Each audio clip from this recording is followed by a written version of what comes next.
Hey guys, Michael and Jason here with TekHeadz. Today we're doing our very first full-length video game review. The game we've chosen, the fourth installment in Ubisoft's Far Cry franchise, which they very creatively named Far Cry 4. Together we've put in over 100 hours of gameplay, so let's hear what we think. It's been 10 years since the release of the original Far Cry game on PC. Now, a decade later, Ubisoft has delivered the first Far Cry on the next-gen consoles, the PS4 and the Xbox One. After an impressive preview at E3, showcasing the new graphics capabilities of the Dunia engine and promising a vast open-world gameplay that would seamlessly mesh the main storyline with an expansive array of side quests, plus a revamped co-op mode, Ubisoft had folks excited. But after the mostly disappointing release of Watch Dogs, Far Cry fans became more than a little skeptical on whether Ubisoft could deliver what they'd promised.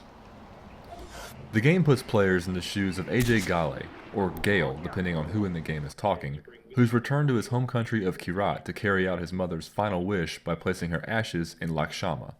But, like every video game protagonist, his simple mission very quickly runs into trouble, and AJ suddenly finds himself caught in the middle of a civil war where a band of citizens, known as the Golden Path, are working to overthrow the dictator-like pagan Min and his royal army.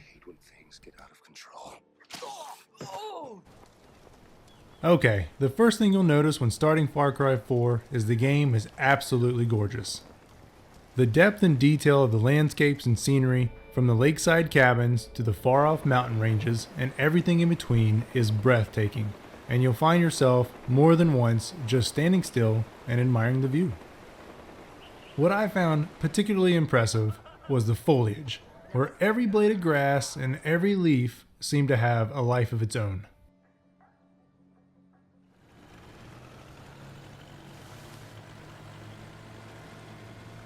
When it comes to variety, Far Cry 4 has you covered in more ways than one. And when it comes to vehicles, Far Cry has given you way more options to get around Kyrat than your typical road fare, letting you explore the land, air, and sea with boats and hovercrafts, four-wheelers, gliders, wingsuits, and my personal favorite, the buzzer. Which, let's face it, is really more of a vacuum cleaner with a propeller, but it's not only the most fun way to get around, but the most efficient. And speaking of unconventional vehicles, one big feature that seemed to get a lot of folks excited was the ability to ride elephants. And while it's fun at first, my style of gameplay tends to lean more towards stealth, and I found charging into an outpost on an elephant impractical. I hardly ever did it. Vehicles aren't the only thing there's a variety of. Far Cry 4 gives you lots of ways to blow stuff up and take out the bad guys. Everything from throwing knives to flamethrowers, machetes, bows. Don't forget the autocross. Right. And of course, we have an assortment of assault rifles and machine guns that all come with a good selection of add-ons and attachments. Then there are the really fun weapons, sniper rifles. The grenade launcher. I wasn't finished talking about the sniper rifles. Oh, you've got to mention the double barrel shotgun. I was getting to that, but I wanted to talk about the... Did you mention the flamethrower yet? Yes, I wanted to highlight the... Dude, the AMR. Yes, the AMR sniper rifle. I wanted to mention that, but you're always doing that. Doing what? I will just end with my favorite weapon, the incredibly badass buzzsaw. This thing got me through more than one tight situation during the game. Alright, so at the end of the day, what do we really think about Far Cry? Michael, what are two high points and two low points for you? I think the first high point you have to look at, and this is a big thing on the eyes of all next-gen console owners, is the graphics. I've played a handful of games on the PS4 so far, and Far Cry 4's graphics aren't the best I've seen. I think The Last of Us looked a little better than it did, but at the same time, the open world and the vastness is gorgeous. The mountain ranges, the leaves, the grass, the animals. It's a really, really pretty game, and the day-night cycle really adds to that. You can find yourself constantly just kind of standing around looking at stuff and forget what you're actually doing in the game. So graphics, I think, was tremendous. The second high point for me would probably be co-op. Jason and I love to get games that we can play together and really explore together, and Far Cry almost was perfect in this. It was great to just be able to sit down, jump into a game together, and just have that open world to explore together, to not have a linear path that you're set on or specific missions you have to go through in order, It was just a lot of fun just to get in a vehicle and drive around and see what we could find, see what we could blow up. It was a lot of fun. We got a lot of good videos out of it. What were your high points?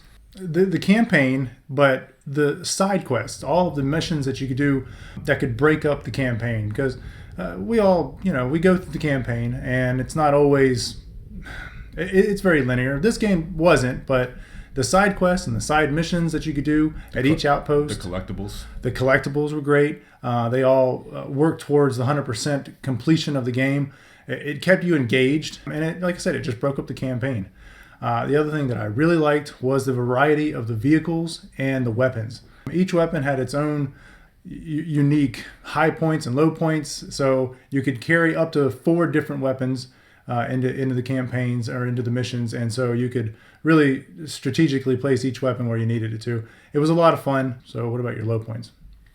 Low points, and this pains me to say because it was on my high point list, was with the co-op.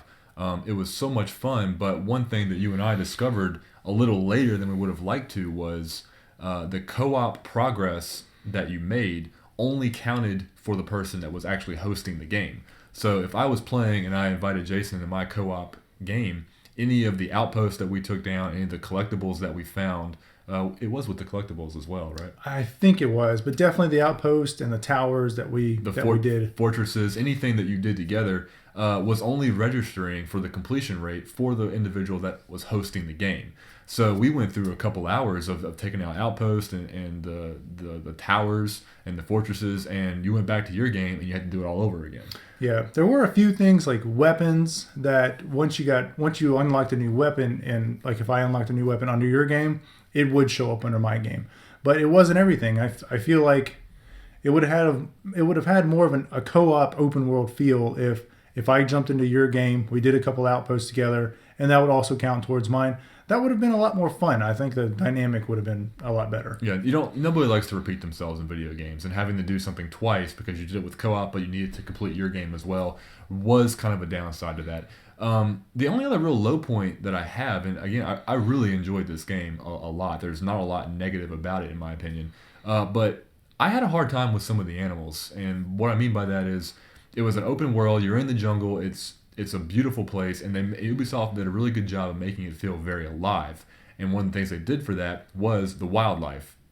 The bad thing was they would kind of get annoying after a while. You could be in the middle of a mission, you could be being stealthy, you could just be driving around, or you could be just kind of scoping out an outpost or something, or trying to do any mission. And before you know it, you're getting blindsided by a pack of wolves and you're dead. And I can understand it being kind of like a real world scenario and putting a little more risk into the environment. But after a while, I just got really tired of it. That got annoying. That happened to me quite a lot. They made for some really cool moments sometimes. One time I was T-boned by an elephant just driving down the road. It was very random, but I wasn't actually doing anything, so it was fun at the time. But when they start popping up when you're actually trying to do some work in the game, it got kind of old to me. But that's really about it. I really enjoyed the game. What about low points for you? Low points for me. The one that I didn't really understand, I kind of got where they were going with it, with the syringes. You could craft your own syringes. You could unlock syringes. It seemed to be such a big part of the game. The entire elephant half of the skills menu was mostly had to do with syringes. And there were so many collectibles, all of the leaves that you can collect all over the place. They all counted towards making syringes. Not once did I use a syringe. I went through the entire campaign and the entire 100% completion of the game without using a syringe for anything. So, but except for the automatic like heal syringes. Yeah, not the healing syringes. The one that you had to craft. The ones you had to collect items for and craft and unlock in the skills menus. Those things, they seem to be, like I said, they seem to be such a huge part of the game, and I just didn't do anything with them. So the second one was the enemy AI. Now, they were really, really smart. But there was just one aspect that I didn't appreciate, and that was when I was in one of the enemy cars. I understand if I'm in another car, if I'm just walking around, or if I'm even in one of the good guy cars, and I'm driving down the road, they see me, they want to kill me. I get it. But if I'm in one of your own cars, and I'm driving 100 yards behind you, there's no way you're going to know that's me in the car. But it just seemed like if I was anywhere near an enemy, no matter what vehicle I was in, they were coming after me. And at first it was no big deal, but by the end of the game, when I was doing collectibles and I was trying to finish the campaign, I was just trying to get from point A to point B, having to stop 2 or 3 times to defend myself and kill all the guys coming around me, it got really, really old. I just wanted to be able to jump into one of their trucks and drive down the road and, them just assume that I'm one of theirs because I'm in their truck. So again, that's a really small part of the game. I think we were both reaching for low points. There really wasn't a whole lot, really. So overall, I love the game. Okay, so at the end of the day, is Far Cry 4 a buy, rent, or pass? Definitely a buy for me. There's so much to do with the campaign, but with the collectibles, all the side missions, it takes some time, and I think it takes some time to invest into completing the game. Plus, there's a good multiplayer side to it. There's lots of maps. There's a map editor, a map creator that you can go and create your own maps. But at the same time, there's a lot of people that are creating their own maps and they're uploading them. So there's all kinds of missions that you can go out and do. So it seems like it's an endless game. It's never going to get old for me. I will always go back to it and play it. What about you? Own, rent, or pass? It's definitely an own for me. I'm at the point now where it takes a lot for me to get fully invested in a game, to want to commit a lot of time to, and Far Cry 4 did that for me. And like you said, the variety of content between the campaign, the collectibles, the side missions, the multiplayer, there's a lot to do, and this isn't a game that you can rent on a weekend and play for 2 days and finish. Well, I'm sure some people have. It's one you're going to want to keep around for a while for sure.